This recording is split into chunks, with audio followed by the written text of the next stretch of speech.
आज हम लोग एनसीईआरटी एक्सरसाइज 3.3 का इंट्रोडक्शन पढ़ने वाले हैं। इस अध्याय में हम लोग आव्यूह के परिवर्त के बारे में पढ़ेंगे। तो चलिए शुरू करते हैं। सबसे पहले हम लोग आव्यूह के परिवर्त के बारे में जानेंगे। तो आव्यूह का परिवर्त किसी आव्यूह यदि A बराबर AIJ M गुणा N हो तो A का जो ट्रांसपोज बनेगा AJI N गुणा M बनेगा।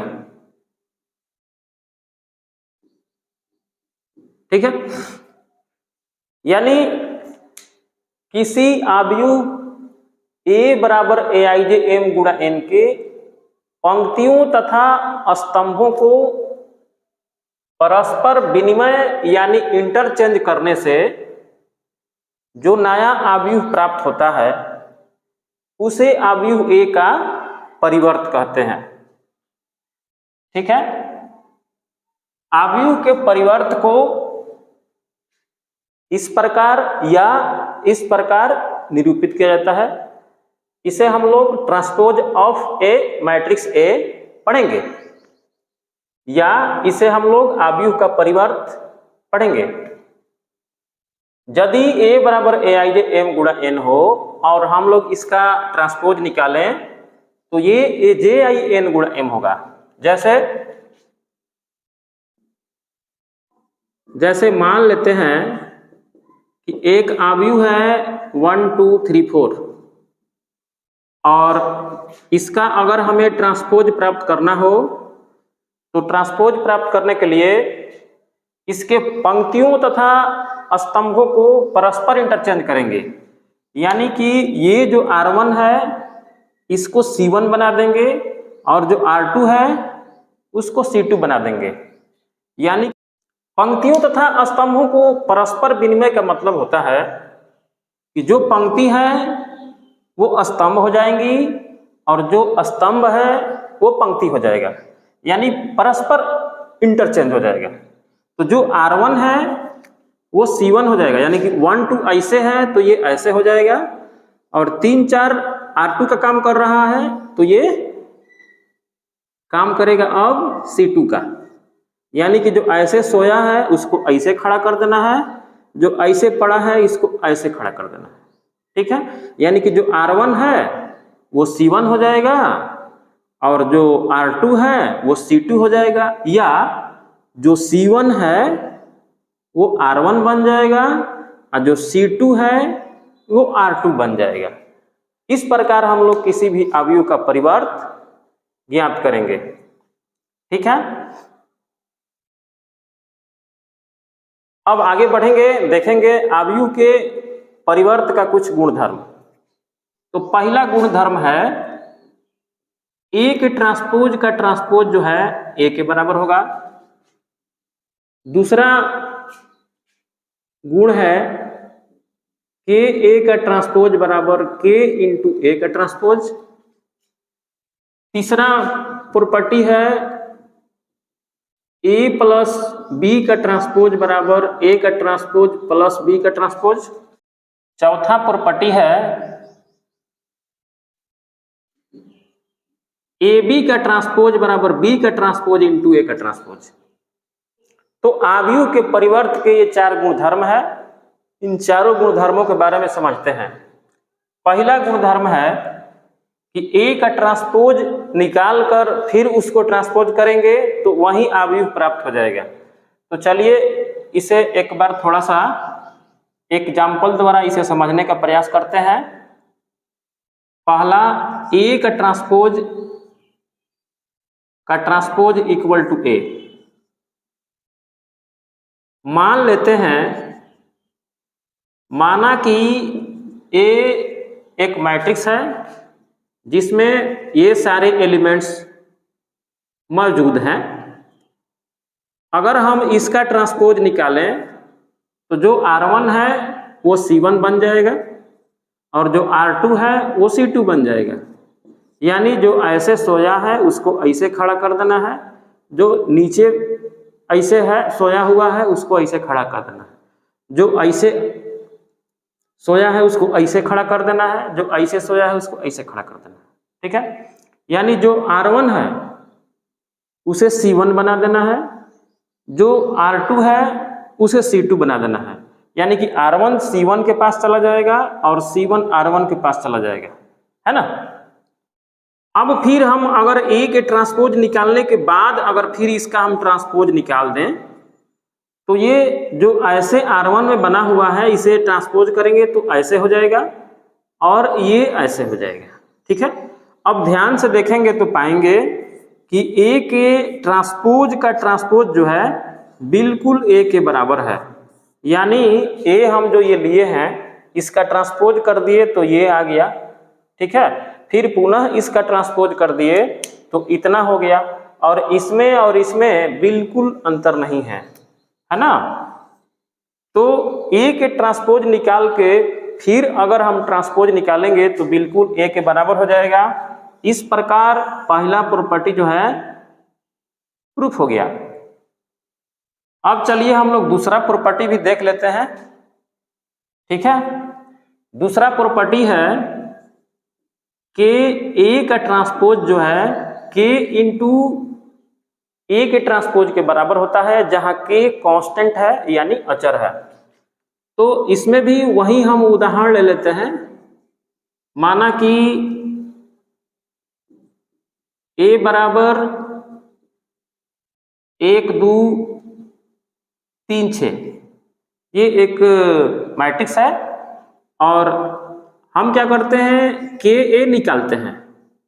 तो KA निकालेंगे तो यहाँ 1 2 3 6 लिख देंगे, और अगले स्टेप में हम लोग K से इसमें मल्टीप्लाई कर देंगे। जब गुणा करेंगे तो ये K हो जाएगा, इसमें गुणा करेंगे तो ये 2K हो जाएगा, इसमें गुणा करेंगे तो ये 3K हो जाएगा, इसमें गुणा करेंगे तो ये 6K हो जाएगा। ठीक है, अब हम लोग क्या करेंगे LHS ले लेते हैं। LHS में लिखा हुआ है कि जो K आया है उस KA का ट्रांसपोज कर देना है। तो जब हम लोग KA का ट्रांसपोज करेंगे तो ये बन जाएगा, जो ऐसे R1 दिख रहा है वो C1 बन जाएगा, तो ये K 2K हो जाएगा, और जो ऐसे है वो इस प्रकार हो जाएगा। ठीक है, इसको 1 नंबर लिख दीजिए। फिर अगले स्टेप में हम लोग क्या करते हैं, अब हम क्या करते हैं A का ट्रांसपोज निकाल के रख लेते हैं। तो A हमारे पास ये है, अगर इसका हम ट्रांसपोज निकालें तो ये हो जाएगा 1 2 3 6। ठीक है, अब हम क्या करेंगे RHS में हम लोग K इंटू A का ट्रांसपोज निकालेंगे। RHS में हमारे पास K इंटू A का ट्रांसपोज है, तो यहाँ हम लोग K लिख देंगे, और A का ट्रांसपोज जो भी यहाँ आया है 1 3 2 6 इसे लिख देंगे। अब इसे K से मल्टीप्लाई कर देंगे तो ये हो जाएगा K 3K 2K 6K। इसको 2 नंबर मान लेते हैं। अब 1 नंबर समीकरण को और 2 नंबर समीकरण को ध्यान से देखेंगे तो पाएंगे कि इसमें और इसमें कोई अंतर नहीं है, दोनों सेम है। तो इससे पता चलता है, समीकरण 1 और 2 से पता चलता है कि LHS जो है ना RHS के बिल्कुल बराबर है। यानी KA का ट्रांसपोज जो है K ट्रांसपोज के बिल्कुल बराबर हो जाएगा। ठीक है, तीसरा प्रॉपर्टी है A प्लस B का ट्रांसपोज बराबर A का ट्रांसपोज प्लस B का ट्रांसपोज। इसे सिद्ध करने के लिए हम लोग क्या करते हैं, 2 आव्यूह ले लेते हैं। माना कि A बराबर 1 2 3 4 है, और एक और आव्यूह ले लेते हैं B बराबर 3 4 5 6। ठीक है, अब हम लोग क्या करते हैं A का भी ट्रांसपोज निकाल के रख लेते हैं। तो इसका ट्रांसपोज करेंगे तो जो ऐसे सोया है इसको ऐसे खड़ा कर देंगे, जो ऐसे है इसको ऐसे कर देंगे। ठीक है, यानी कि जो R1 है वो C1 बन जाएगा और जो R2 है वो C2 बन जाएगा, यानी R1 चला गया C1 के पास, C1 चला गया R1 के पास। इसी प्रकार B का भी ट्रांसपोज निकाल लेते हैं, 3 4 5 6। ठीक है, अब हम लोग क्या करते हैं, A प्लस B कर लेते हैं। A प्लस B करेंगे तो यहाँ A का जो भी वैल्यू दे रखा है और B का हमारे पास है वैल्यू 3 4 5 6, इसको जोड़ेंगे तो 1 और 3 को जोड़ेंगे तो ये 4 हो जाएगा, 4 2 6 हो जाएगा और 5 3 8 हो जाएगा, है ना, 6 4 10 हो जाएगा। अब क्या करेंगे, हम लोग LHS ले लेते हैं। LHS में हमारे पास करना है, यानी क्या करना है, A प्लस B का ट्रांसपोज। तो हमारे पास A प्लस B आया हुआ है 4 6 8 10। अगर हम लोग इसका ट्रांसपोज करते हैं तो जो R1 है, जो R1 ऐसे दिख रहा है वो ऐसे हो जाएगा, जो R2 ऐसे दिख रहा है सोया हुआ, इसको खड़ा कर देंगे ऐसे, तो इसका ट्रांसपोज प्राप्त हो जाएगा। तो A प्लस B का ट्रांसपोज ये आ गया, इसे 1 नंबर इक्वेशन मान लेते हैं। फिर RHS में हमारे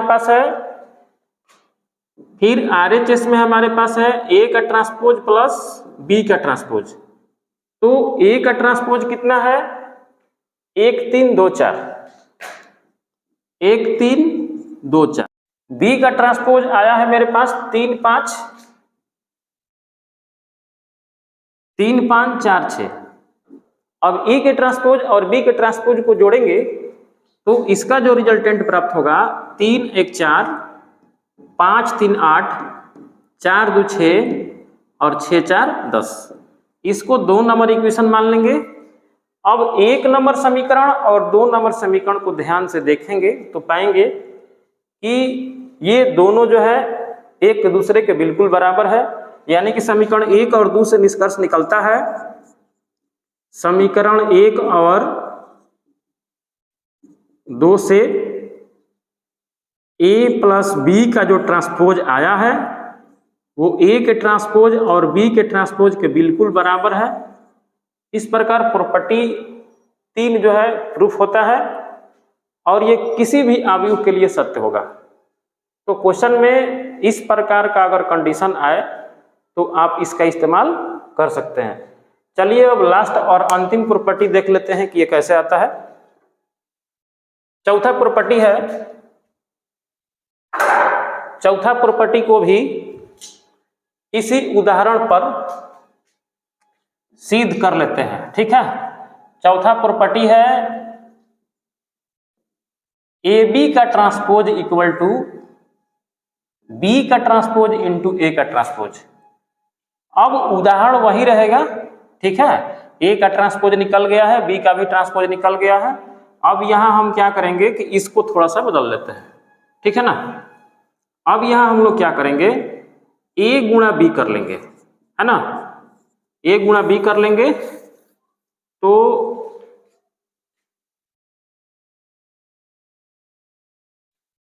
A गुणा B करेंगे तो A का वैल्यू यहां है 1 2 3 4 और B का वैल्यू है 3 4 5 6। इसको गुणा कर लेते हैं, इसको उठा के इसके साथ ऐसे गुणा करेंगे, 1 गुणा 3 प्लस 2 गुणा 5। फिर इसको लेके इसके साथ करेंगे, 1 गुणा 4 प्लस 2 गुणा 6। फिर इसको उठा के इसके साथ करेंगे, 3 गुणा 3 प्लस 4 गुणा 5। फिर इसको उठा के इसके साथ जब गुणा करेंगे तो ये 3 गुणा 4 प्लस 4 गुणा 6 होगा। ठीक है, चलिए इसे सॉल्व कर लेते हैं। 5 दूनी 10, 3 13 हो जाएगा और ये 6 दूनी 12, 4 16 हो जाएगा। ये 5 के 20 और 9 कितना 29 और ये हो जाएगा 4 6 का 24 और 12 36। ठीक है, ये AB है ना, ये क्या है, ये केवल AB का रिजल्ट आया है। हमें क्या करना है, AB का ट्रांसपोज करना है। ठीक है, तो अब हम लोग यहाँ LHS ले लेंगे। LHS में क्या करेंगे कि जो A गुणा B प्राप्त किए हैं उसका ट्रांसपोज करेंगे। तो इसका ट्रांसपोज करेंगे तो कितना आ जाएगा, इसका अगर हम ट्रांसपोज कर दें तो जो ऐसे है इसको ऐसे खड़ा कर देंगे, जो सोया है उसको खड़ा कर दीजिए, जो खड़ा है उसको सुला दीजिए। तो ये भी सोया है, इसको खड़ा करिए, 29 36, इसे 1 नंबर मान लीजिए। अब RHS में हमारे पास है B का ट्रांसपोज इंटू A का ट्रांसपोज। तो B का ट्रांसपोज 3 5 4 6 है, 3 5 4 6 है, ठीक है। और A का ट्रांसपोज 1 3 2 4 है, 1 3 2 4 है। अब हम लोग इसका गुणा करके देख लेते हैं कि LHS के बिल्कुल बराबर है या नहीं है। तो इसको R1 को उठा के C1 से करस्पॉन्डिंग गुणा करते हैं, 3 गुणा 1 प्लस 5 गुणा 2, फिर इसको उठा के इसके साथ करेंगे 3 गुणा 3 प्लस 5 गुणा 4, फिर इसको उठा के इसके साथ करेंगे 4 गुणा 1 प्लस 6 गुणा 2, फिर इसको उठा के इसके साथ करेंगे 4 गुणा 3 प्लस 6 गुणा 4। चलिए इसे जोड़ लेते हैं। 5 दूनी 10 3 13, 5 चौका 20 9 29, ये हो जाएगा 6 दूनी 12 और 4 16, 4 6 का 24 और 12 हो जाएगा 36, ठीक है। तो इसे 2 नंबर इक्वेशन मान लेंगे और समीकरण 1 और 2 से तुलना करेंगे। समीकरण 1 और 2 से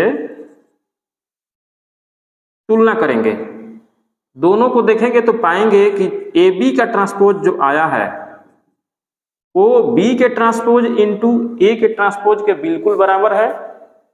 इस प्रकार ये प्रॉपर्टी प्रूफ हुआ और ये जो प्रॉपर्टी है बहुत ही बेहतरीन है और आगे के क्वेश्चन में इसका बहुत इस्तेमाल होने वाला है। अगला टॉपिक है सममित आव्यूह।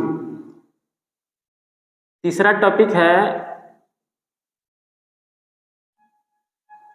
सममित आव्यूह।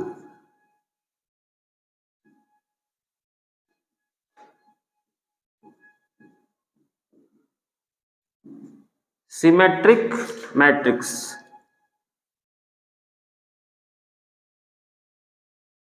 ठीक है, वह वर्ग आव्यूह A बराबर AIJ सममित कहलाता है, सममित कहलाता है यदि A का ट्रांसपोज A के बराबर हो, अर्थात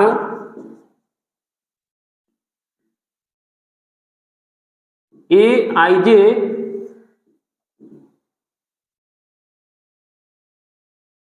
बराबर AJI हो। जैसे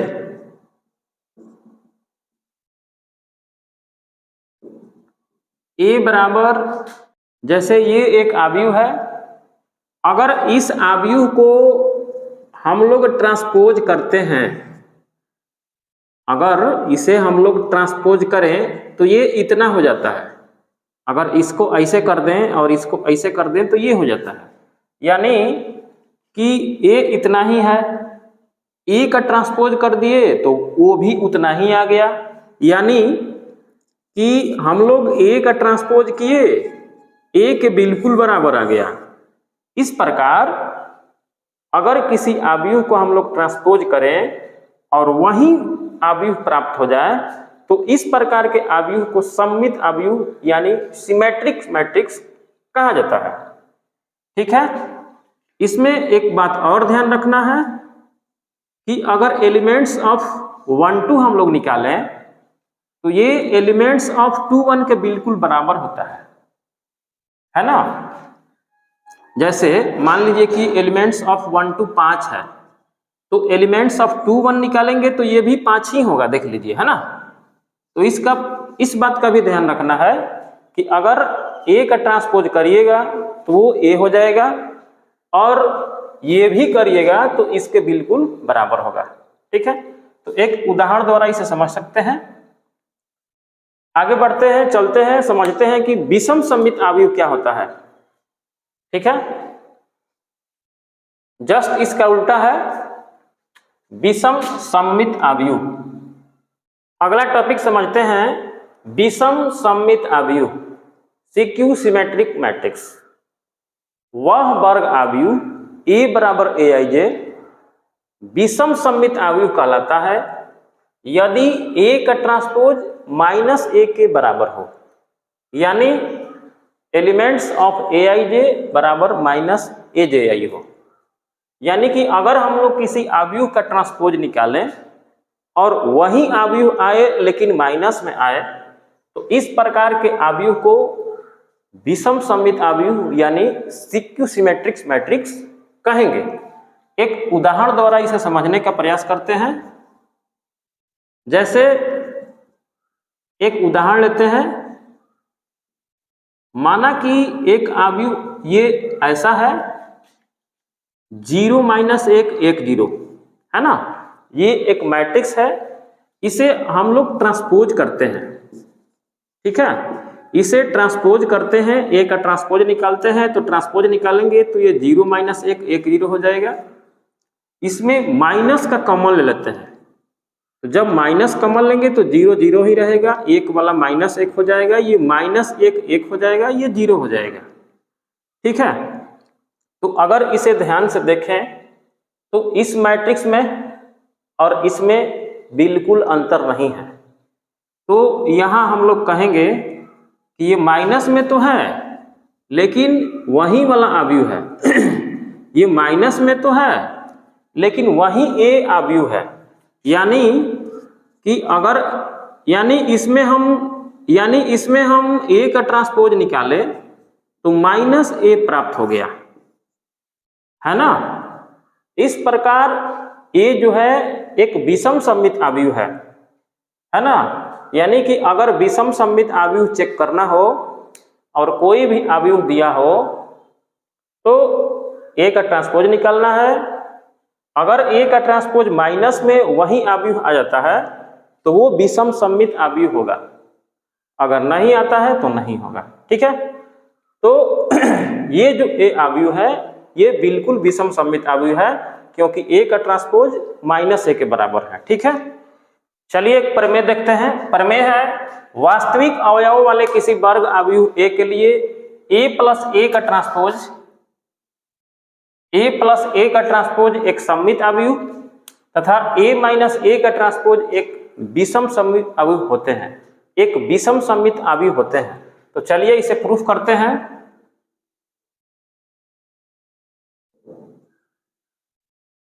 इसे प्रूफ करते हैं। माना कि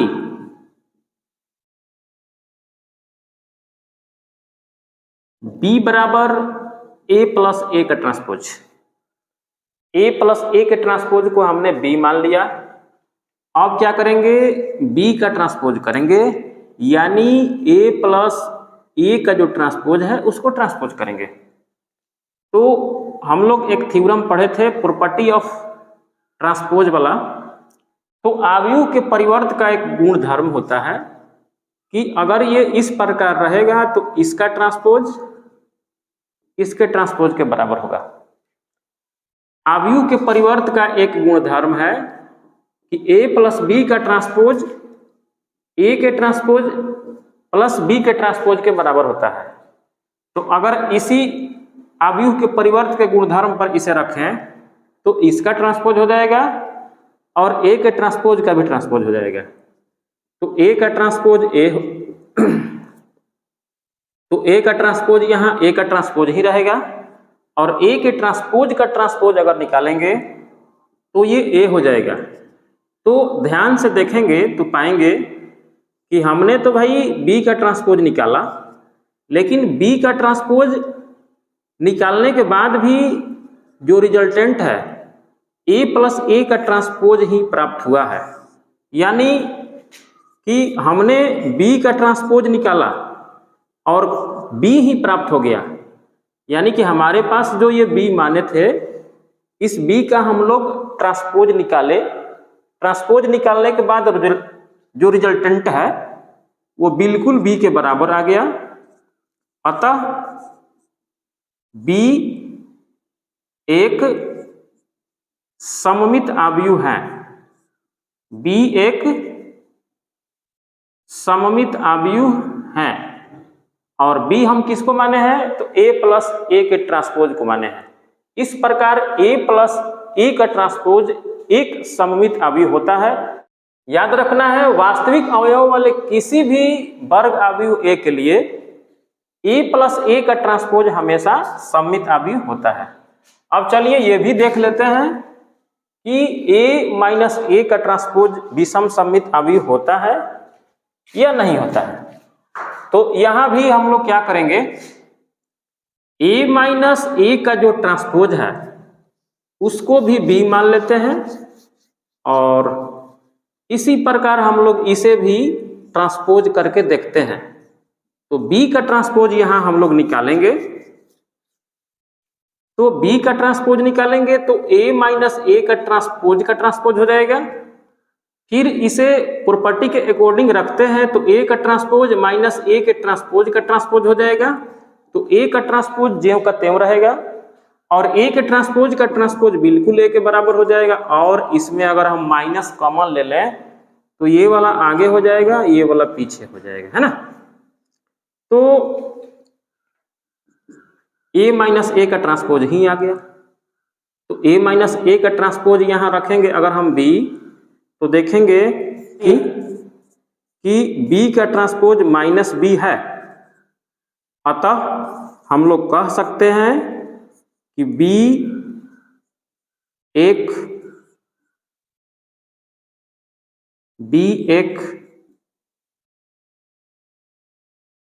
विषम सममित आव्यूह है।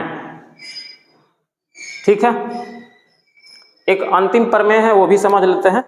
प्रमेय 2 है, किसी वर्ग आव्यूह को एक सममित तथा एक विषम सममित आव्यूहों के योगफल के रूप में व्यक्त किया जा सकता है। यानी कि अगर कोई वर्ग आव्यूह रहेगा तो उसको सममित और विषम सममित आव्यूह के योगफल के रूप में व्यक्त किया जा सकता है। कैसे किया जाएगा, तो इसके लिए माना कि A एक वर्ग आव्यूह है। ठीक है, तो हम लोग इस वर्ग आव्यूह A को एक सममित और विषम सममित आव्यूह के योगफल के रूप में कैसे लिख पाएंगे, तो इसे हम लोग एक बार ऐसे कर देंगे और एक बार हम लोग ऐसे लिख देंगे, है ना। तो माना कि A एक वर्ग आव्यूह है, तो इस वर्ग आव्यूह को एक सममित और एक विषम सममित आव्यूह के रूप में इस प्रकार व्यक्त किया जा सकता है। ठीक है, क्योंकि इसे अगर हम जोड़ते हैं तो 2 इसका एलसीएम हो जाएगा और ये वाला A प्लस A का ट्रांसपोज हो जाएगा, ये वाला A माइनस A का ट्रांसपोज हो जाएगा। अगर जोड़ेंगे तो ये कट जाएगा और ये हो जाएगा 2A बटा में 2, तो ये कट के कितना हो जाएगा, बिल्कुल A के बराबर हो जाएगा। और ये जो है A प्लस A का ट्रांसपोज एक सममित आव्यूह होगा और सममित आव्यूह में 1/2 यानी कांस्टेंट से गुणा भी कर देंगे तो फर्क नहीं पड़ने वाला है। ये जो है बिल्कुल सममित आव्यूह हो जाएगा और ये जो है एक विषम सममित आव्यूह हो जाएगा। यानी कि इसी आव्यूह को एक सममित और एक विषम सममित आव्यूह के योगफल के रूप में हम लोग इस प्रकार लिख सकते हैं। ठीक है, उम्मीद है सारे टॉपिक समझ में आ गए होंगे। फिर बहुत ही जल्द मिलेंगे एक्सरसाइज 3.2 के सलूशन के साथ। Bye bye.